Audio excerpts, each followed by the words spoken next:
Olá, seja muito bem-vindo, acomode-se no sofá, aumente o volume do seu smartphone que começa agora o Sala da Presidência, você é nosso convidado e nada melhor do que ser recepcionado pelo anfitrião, o presidente da Câmara Municipal, vereador Alessandro Maraca. Seja muito bem-vindo, vereador, tudo bem? Tudo bem, obrigado mais uma vez, bom dia Bahia, bom dia, boa tarde, boa noite, depende do horário que você vai assistir esse programa, né?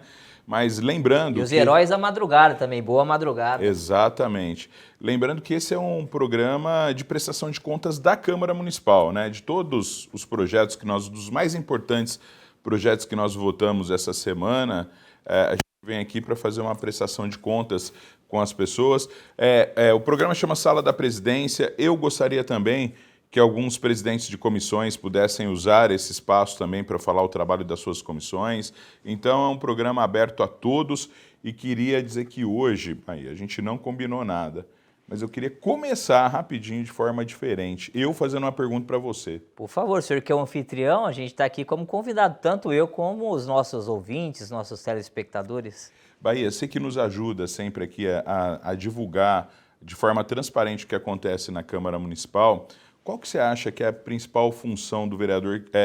Eu não estou dizendo aquela função do conceito, né, que é fazer leis, fiscalizar o executivo, mas o que o vereador tem que fazer, na sua opinião?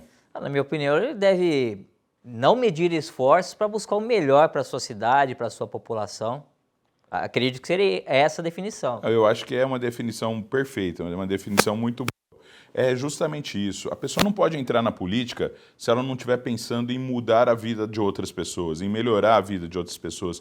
E quando eu falo isso, Bahia, eu estou falando de todas as classes sociais, porque a política, a gestão pública, o gestor público, o agente, né? No caso nós somos agentes públicos, existem agentes públicos que são eleitos, outros nomeados, mas o agente público tem que focar em melhorar a vida das pessoas. Nós temos ferramentas para isso. Não é tão fácil, existe uma burocracia que infelizmente no Brasil é necessária, mas nós temos que fazer isso. Se a gente não fizer tudo para melhorar a vida das pessoas, para pegar principalmente aquele cidadão que mais precisa dos serviços públicos, mas não só esse cidadão. Por exemplo, quando você melhora a vida de alguém que mora na periferia, isso reflete diretamente na qualidade de vida de quem mora também na Zona Sul, de quem mora em um local mais abastado, né? A cidade, ela é um conjunto de coisas e nós precisamos, aí deixando colorações partidárias de lado, eleições de lado, nós precisamos todos juntos pensar na cidade.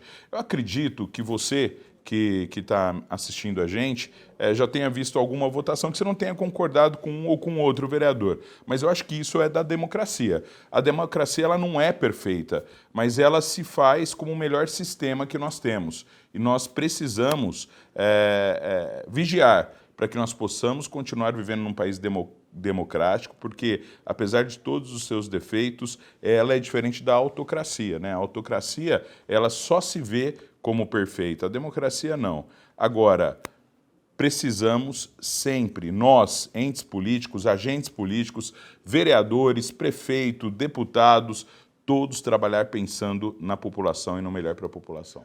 Até porque a política ela é muito importante, né? Ela impacta diretamente na vida do cidadão. Então, sim, é muito importante e é diferente, eu gostaria até que o senhor aproveitasse, já que o senhor trouxe esse tema à tona, a diferença entre fazer política e fazer politicagem. Parecem sinônimos, mas não é não. Exatamente, totalmente diferente. A política é grande, é boa, é ela que é essa ferramenta para mudar a vida das pessoas, para atingir, para impactar as pessoas.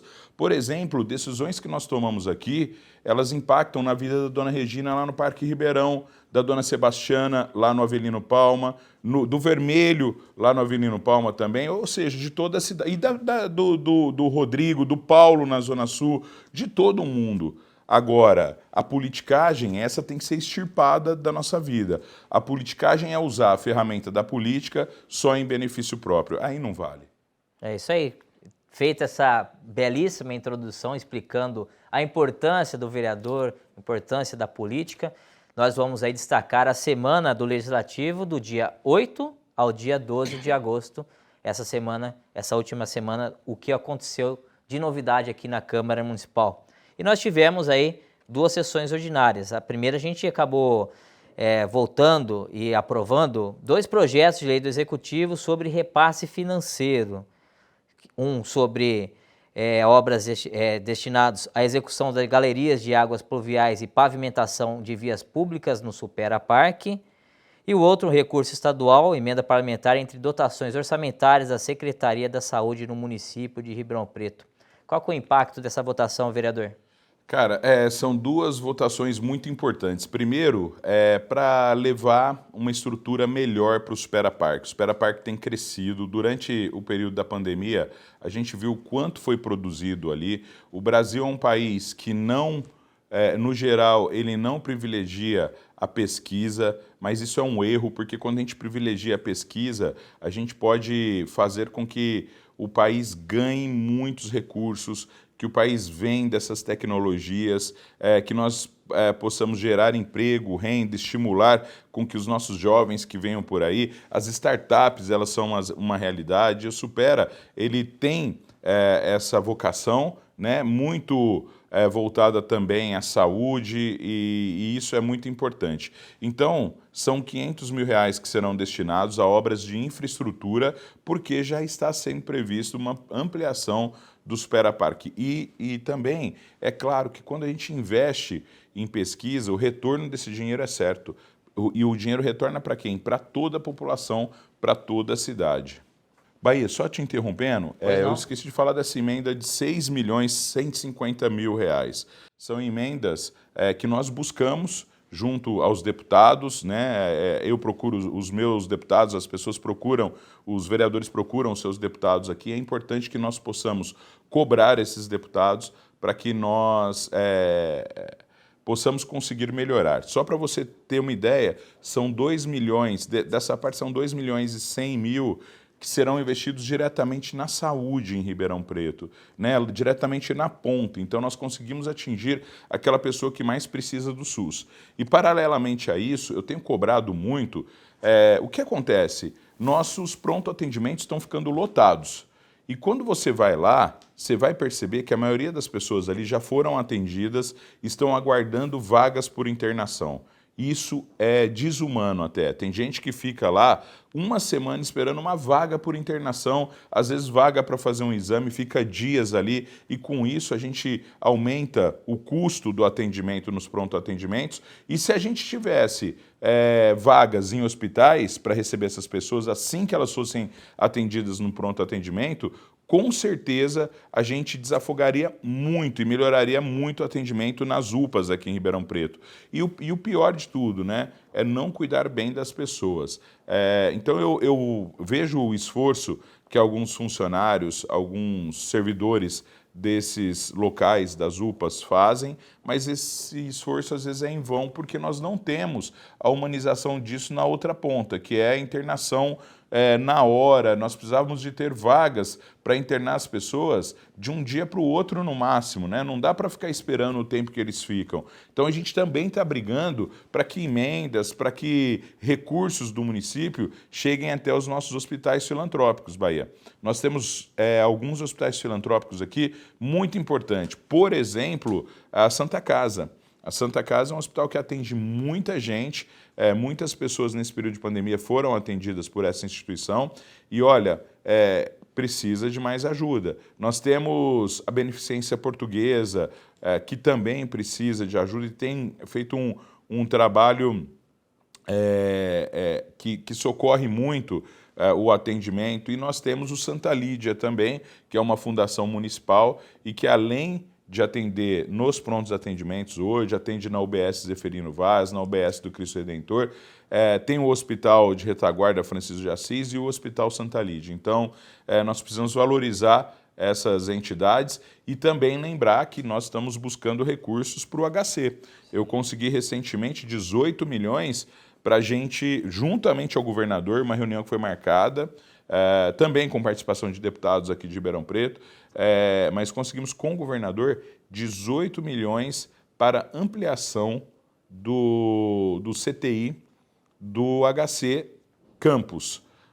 Nós vamos passar de 14 leitos para 40 leitos lá, então é uma conquista muito grande. É importante, né? É para a gente poder Ribeirão Preto dá conta da demanda, né? Como o senhor falou, uma demanda alta, né? Tivemos a prova, né? O sistema de saúde colocado à prova durante a pandemia. E a gente tem que sempre cuidar para dar um melhor atendimento para o munícipe, principalmente aqueles mais necessitados que necessitam do SUS, que não tem Exato. para onde correr, né? E a gente seguindo aqui a nossa pauta do programa de hoje, vereador, vamos falar sobre a reunião pública que aconteceu sobre o reajuste da tarifa de água que foi discutida, e essa reunião foi presidida pelo vereador Bertin Scandiuzzi, com a presença do secretário da SAERP, o senhor Antônio Carlos de Oliveira Júnior, e do diretor técnico da Ares PCJ, Carlos Gravina. Pois é um aumento que pegou muita gente de surpresa, porque nós não temos aumento em Ribeirão Preto da tarifa de água há 3 anos, né? Por conta da pandemia, os aumentos anteriores foram suspensos. E o que eles explicaram aqui é que a recomposição desse aumento somaria tão somente a correção desses 3 anos, né? E não seria um aumento real. Portanto, a legislação autorizaria que o DAERP fizesse tal aumento, empenhasse tal aumento, sem precisar passar pela Câmara Municipal. Não teve uma lei que passou aqui autorizando esse aumento, porque o que eles alegam é que não é um aumento, é um reajuste. Dá para se entender, se você somar mesmo a diferença do período, dá esse valor, só que eu também acho que a gente ainda está num período pós-pandêmico, um período muito difícil para muita gente, e de repente se a Prefeitura, o DAERP, o SAERP, né, tivesse escalonado esse aumento e não trazido esse aumento todo de uma vez, mas feito uma escala, aumenta e gradativamente, assim que as pessoas forem melhorando suas condições. Ainda tem muita gente desempregada, ainda tem muita família que necessita de ajuda, de auxílio. Nós estamos cobrando aí mais uma rodada do auxílio emergencial também. Então, quer dizer, às vezes a gente tem que ter um carinho, a gente tem que ter um olhar especial para a população. Você pode aplicar o que a lei fala, mas de forma com que você não prejudique a população. A Câmara fez o papel dela, né, convidou, existiu um pedido de convocação para o secretário, e assim, eu vou dizer uma coisa, ele vindo com a convocação, com o convite, não muda nada, o que muda é o rito, né? Mas o secretário e a Ares PCJ estiveram aí respondendo todos os vereadores. Vale a pena dizer que vários vereadores se manifestaram contrários ao aumento, e isso é da nossa democracia, está certinho. O que tem que acontecer é a Câmara Municipal fazer o papel dela. No caso, nós tivemos aí, então, essa reunião pública para que os responsáveis pudessem se manifestar. Mas, mais uma vez, fica aqui o meu comentário, né? Não foi feito por uma lei que passou pela Câmara Municipal, não foi a Câmara que aprovou esse aumento. Legalmente, tem respaldo, tanto que o aumento foi questionado na Justiça e a Justiça deu ganho de causa ao SAERP, mas poderia ter havido, nesse caso, um pouquinho mais de sensibilidade, e esse aumento poderia ter sido escalonado para que a população não sofresse tanto. A Câmara tentou fazer o possível para tentar amenizar, ter um diálogo maior para que chegasse numa conclusão mais satisfatória, tanto para a SAERP, para a Prefeitura, como também para quem está na ponta, que é o consumidor. É isso aí, exatamente. E o senhor tocou no assunto do auxílio emergencial, que a Câmara discutiu muito com a Prefeitura e conseguimos o ano passado. A gente chegou a debater sobre esse assunto. Em que ponto que a gente se encontra nesse momento? Há uma discussão? A Câmara já tem um dinheiro para ajudar nesse aporte, para que as famílias possam ser beneficiadas? A Câmara Municipal de Ribeirão Preto já devolveu à Prefeitura 6 milhões. Nós já estamos preparando mais 3 milhões para serem devolvidos. Assim como o Tribunal de Contas apontou, né? É melhor que esse valor seja devolvido escalonadamente para que a Prefeitura possa prever onde ela pode aplicar isso. Mas a gente continua solicitando. A primeira resposta é que o governo não faria mais uma rodada do aporte. Mas eu acho assim, talvez falte essa sensibilidade. Aliás, a Secretaria da Assistência Social, ela não conseguiu colocar até agora né, o cadastro do CAD único na internet. A promessa é que nesses dias ele seja colocado e disponibilizado às pessoas, mas assim, tem muita gente ainda passando fome em Ribeirão Preto, muita gente precisando de ajuda e tem pessoas que tiveram restrições alimentares sérias, né? Gente que não consegue comprar um botijão de gás, que faz fogo de maneira artesanal, gente que não come mais carne, que trocou a carne por outro tipo de alimento, tem substituído a carne por outro tipo de alimento, justamente porque tudo ficou muito caro. Vale lembrar que em 2019, um litro de óleo de soja custava em torno de R$ 2,00, R$ 2,30 no máximo. É um aumento muito grande, significativo em itens que a gente usa no dia a dia de forma básica. Arroz aumentou muito também, o leite aumentou muito, e isso tudo faz com que a população se sinta numa situação muito difícil, né? A fome não espera. Não espera. E por isso os diálogos vão continuar com toda certeza, né? Sem dúvida nenhuma. Vamos tentar sensibilizar o executivo. Exatamente. Tá certo. Mudando um pouquinho de assunto, vereador, vamos falar sobre o uso e ocupação do solo e as emendas que foram discutidas em audiência. O que o senhor pode falar da importância desse projeto e também o que ficou definido? Pois é, eu imaginava e gostaria muito que essa fosse a última audiência por conta das discussões exaustivas que já aconteceram, das audiências que já aconteceram, mas existe aí a possibilidade de que nós tenhamos mais uma audiência antes de votar. Eu gostaria muito de ter votado essa lei logo na volta do recesso. A minha expectativa era essa. Aliás, a primeira expectativa era votar na última sessão antes do recesso. A gente alterou isso para discutir mais um pouco, porém, eu acho que Ribeirão precisa dessa lei aprovada o quanto antes. Muitos investimentos na cidade estão aguardando justamente essa lei estar prontas e a gente vai conseguir ter aqui na cidade tantos investimentos que vão acontecer na área de moradia, na área de residências, na construção civil, mas também investimentos que vão acontecer na área de logística. Tem empresas de logística que só estão esperando isso acontecer para elas entenderem onde elas podem se implantar em Ribeirão Preto. E imagina quantos empregos vão ser gerados, né? Então, a Câmara deve votar nos próximos dias. Importante dizer que a cidade ficou sem rever o seu plano diretor há mais de 25 anos. A gente trouxe para casa a discussão na legislatura passada do plano diretor, que foi aprovado. As leis complementares deveriam ter sido votadas até 2019, não foram. É uma cobrança, é uma crítica que a gente faz ao Executivo, principalmente ao secretário do Planejamento que estava antes, ao Ortega, né? É bom que a gente separe.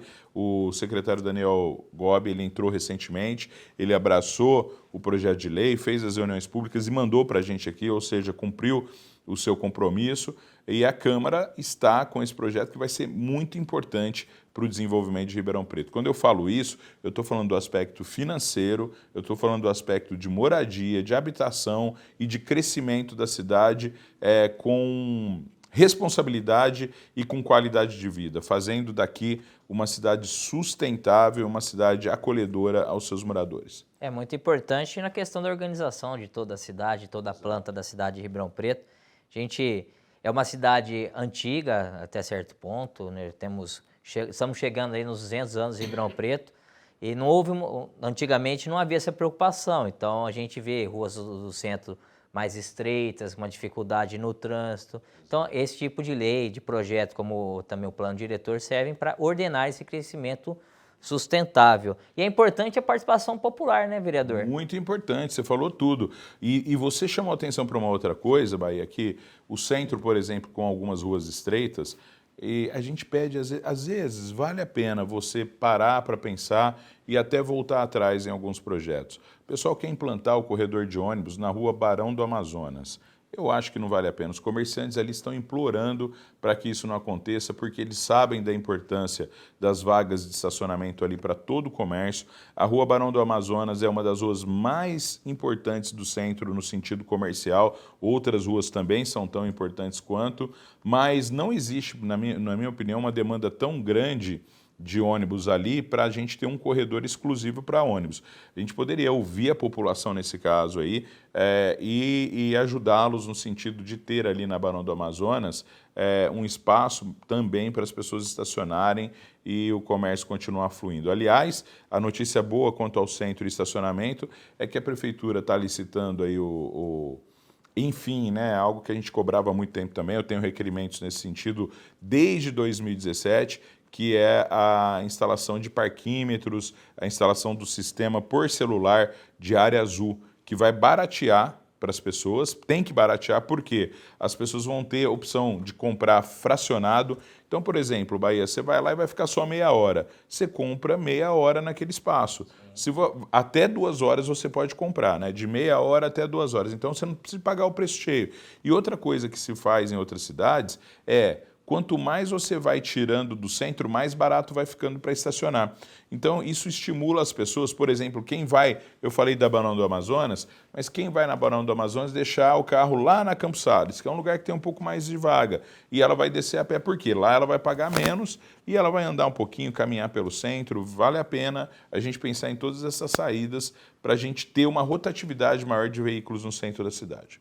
Bom, por falar em investimentos, né, a gente passou o programa inteiro falando de investimentos, vamos falar sobre a licitação para a reforma total do telhado do prédio da Câmara Municipal e já aproveitando também, trazer novidades sobre o projeto de energia fotovoltaica também para casa. Pois é, são 2 notícias boas, né? A energia fotovoltaica, ela continua na CPFL, aliás, eu faço aqui um apelo à CPFL em Ribeirão Preto, coloque nosso projeto para andar, nós queremos ter energia fotovoltaica, o projeto já está lá há alguns meses, sempre fazem apontamentos picados, né? Poderiam fazer todos os apontamentos de uma vez, mas esses apontamentos vêm picados, a gente apresenta a documentação, depois vem novos apontamentos. Mas nós queremos energia fotovoltaica aqui, o projeto já está sendo licitado, falta só a CPFL dar um ok. E a outra coisa é a seguinte, Bahia, você lembrou bem, a gente está trocando o teto, né, o telhado do prédio sede, aquele prédio antigo. Nós já tivemos aqui em Ribeirão Preto várias vezes na Câmara Municipal problemas com chuva aqui dentro, mas a troca do telhado também atende uma questão do AVCB, que é algo que a gente está atrás, então nós queremos tirar o AVCB. A Câmara ela existe desde 1991 e ela não tem o AVCB aqui, então nós estamos procurando pela primeira vez, nós vamos ter AVCB. Para isso, uma das etapas é trocar o teto e também com o teto mais reforçado, mais alto, nós vamos melhorar a climatização da Câmara e vamos preparar também o prédio sede para receber placas fotovoltaicas ali em cima.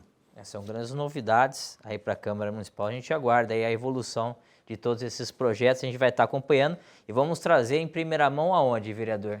Aqui no Sala da Presidência, né? Obviamente, aqui, Sala da Presidência, vamos trazer essas informações para todos vocês munícipes que acompanham o noticiário da Câmara Municipal.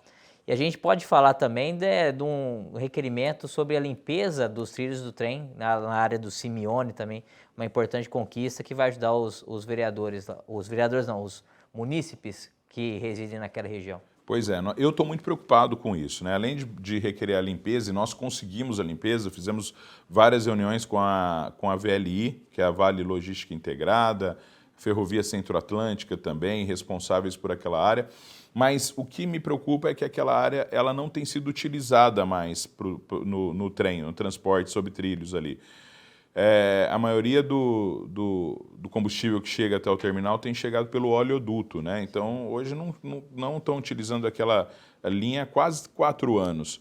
E com isso, precisamos ocupar aquele espaço. A ideia é ocupar de forma salutar, é abrir passagens entre o Simeone para cima da linha e o Simeone para baixo da linha, abrir pelo menos 4 passagens, institucionalizar a última passagem que existe lá perto do terminal, já o pessoal já usa ali, mas nós precisamos asfaltar, colocar iluminação, estrutura de direção ali naquele local e abrir pelo menos mais 3, né, entre o terminal de petróleo e entre a passagem que já existe ali na General Euclides Figueiredo, para que a população possa passar de um lado para outro do Simeone muito mais fácil. E, além disso, ocupar o restante do canteiro com praças, né, com locais para atividades esportivas, de lazer, canteiros, colocar ali uma arborização, colocar ali também flores. A cidade merece estar mais bonita. Então, a gente tem cobrado tudo isso, Bahia. Tá certo. Para a gente encerrar o programa de hoje, a diretora já está cobrando a gente aqui. Vamos falar sobre o Dia do Voluntariado, vereador, que a Câmara Municipal, em parceria com o Centro de Voluntariado de Ribeirão Preto e o Instituto 2030, estão promovendo aí uma série de ações. Lembrando que o Dia do Voluntariado é celebrado no dia 28 deste mês. Pois é, olha, eu quero fazer um agradecimento especial ao Dr. Verri, que trouxe essa pauta até nós, né? Nós tivemos uma conversa aqui mesmo na sala, uma conversa muito boa. Agradecer ao Dr. Verri, o Ribeirão 2030, a dona Mariana Jabali, né, que é a presidente do Fundo Social de Solidariedade, já foi presidente quando foi primeira-dama da cidade também, tem feito um trabalho muito importante no Fundo Social, tem ajudado as pessoas que mais precisam, e a gente vai falar do voluntariado. No Brasil, o voluntariado ele é muito estimulado, mas poderia ser mais ainda. E nós podemos criar mecanismos e ferramentas para ter um voluntariado mais informado, para dar subsídios para essas pessoas que querem fazer trabalho voluntário, para fazer as pessoas entenderem como elas podem fazer esse tipo de trabalho. Então, tudo isso pode acontecer sim, e essa semana do voluntariado, que é lei em Ribeirão Preto, ela vai ajudar a fomentar tudo isso. Eu estou muito feliz da Câmara poder sediar aí várias atividades dessa semana do voluntariado, TV Câmara ajudando a divulgar, isso é muito legal. Tá certo, ponto final no nosso salário da presidência. Eu agradeço mais uma vez. Obrigado. Presente vereador Alessandro Maraca trazendo esse prato cheio de novidades aí para você saber o que aconteceu na última semana aqui na Câmara Municipal. A gente volta na semana que vem, temos aí um compromisso, né, vereador? Com muito mais informações do Legislativo Municipal. Beleza, Bahia. Obrigado. Até lá.